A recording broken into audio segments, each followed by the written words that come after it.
BJP और कांग्रेस में किसने लोकतंत्र को सबसे ज्यादा रौंदा? 55 बनाम 10 साल के इतिहास। आइए जानते हैं संपूर्ण पब्लिक न्यूज की खास रिपोर्ट।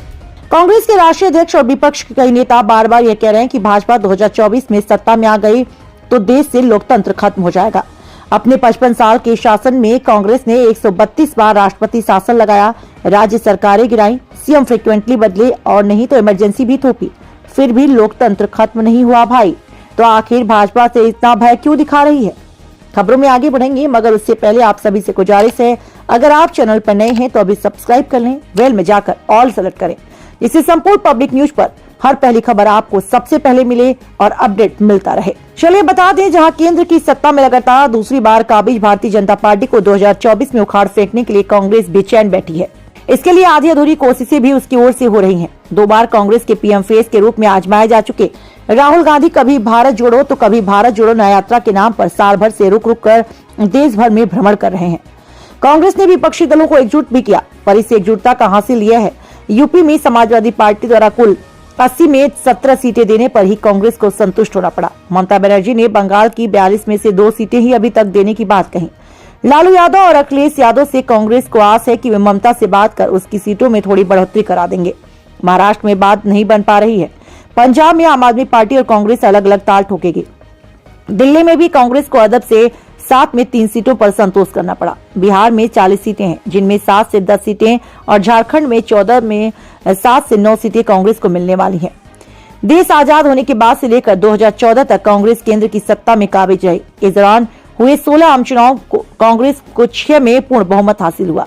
4 बार उसे गठबंधन सरकार का नेतृत्व करने का अवसर मिला। आजाद भारत के पहले आम चुनाव में कांग्रेस को 364 सीटें मिली थी। 16वीं लोकसभा में कांग्रेस 44 सीटों पर आ गई। 17वीं लोकसभा में उसकी स्थिति थोड़ी सुधरी, पर गाड़ी 51 सीटों से आगे नहीं बढ़ पाई। कांग्रेस ने गांधी परिवार का वर्चस्व बनाए रखने के लिए सोनिया के बाद राहुल गांधी को अध्यक्ष बनाया, लेकिन वह भी कारगर साबित नहीं हुआ। राहुल और सोनिया गांधी से पहले जवाहरलाल नेहरू, कामराज, नीलम संजीव रेड्डी, इंदिरा गांधी, पीवी नरसिम्हा राव, सीताराम केसरी, राजीव गांधी जैसे दिग्गज कांग्रेस के अध्यक्ष रहे। कांग्रेस अध्यक्ष मल्लिकार्जुन खड़गे को चिंता है कि 2024 में अगर भाजपा तीसरी बार सत्ता में आ गई तो देश में लोकतंत्र खत्म हो जाएगा। वे लोकतंत्र बचाने का 2024 के चुनाव को आखिरी मौका मानते हैं। वे कहते हैं, लोकतंत्र को बचाने का आखिरी मौका है।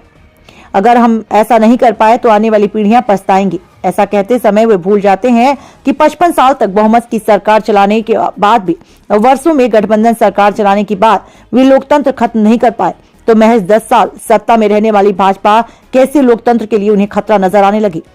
आजाद भारत में आरंभ से लगातार 5 बार कांग्रेस ने लोकसभा का चुनाव जीता। तब किसी को यह भय नहीं हुआ कि कांग्रेस देश से लोकतंत्र को खत्म कर देगी। हालांकि कांग्रेस ने ऐसी कोशिशें भी की, लेकिन उसे इसकी कीमत चुकानी पड़ी। साल 1975 में इंदिरा गांधी ने अपनी सत्ता बचाए रखने के लिए देश में इमरजेंसी लगाई। जनता को उनका यह आचरण पसंद नहीं आया तो 1977 में कांग्रेस का सफाया ही कर डाला। सच कहें तो कांग्रेस ने अपने शासनकाल में इसकी कोशिश जरूर की। देश को बेवजह इमरजेंसी का दंश झेलना पड़ा। कपड़ों की तरह मुख्यमंत्री बदले, विपक्ष शासित कई राज्य सरकारें गिराई। राष्ट्रपति शासन तो कांग्रेस के लिए साधारण बात थी। कांग्रेस बता सकती है कि पिछले 10 साल के भाजपा के शासन में कितनी बार और कहां-कहां राष्ट्रपति शासन लगा। प्रधानमंत्री नरेंद्र मोदी इसे ठीक से समझाते हैं। राज्यसभा में उन्होंने हाल ही में कहा, वे कौन लोग हैं जिन्होंने आर्टिकल 356 का दुरुपयोग किया। एक प्रधानमंत्री ने आर्टिकल 356 का 50 बार दुरुपयोग किया और वो नाम है श्रीमती इंदिरा गांधी का। विपक्षी और क्षेत्रीय दलों की सरकारों को गिरा दिया गया। केरल में वामपंथी सरकार चुनी गई, जिसे नेहरू पसंद नहीं करते थे, उसे गिरा दिया। करुणानिधि जैसे दिग्गजों की सरकारें गिरा दी। एनटीआर के साथ कांग्रेस ने ऐसा ही सलूक किया। पीएम मोदी यह भी बताते हैं कि कांग्रेस ने क्षेत्रीय नेताओं को परेशान करने में कोताही नहीं की। 90 बार चुनी हुई सरकारों को गिराया गया। कांग्रेस ने डीएमके और वामपंथी सरकारों को खत्म किया। सच तो यह है कि देश में अब तक 132 बार अलग अलग राज्यों में राष्ट्रपति शासन लगाया गया है।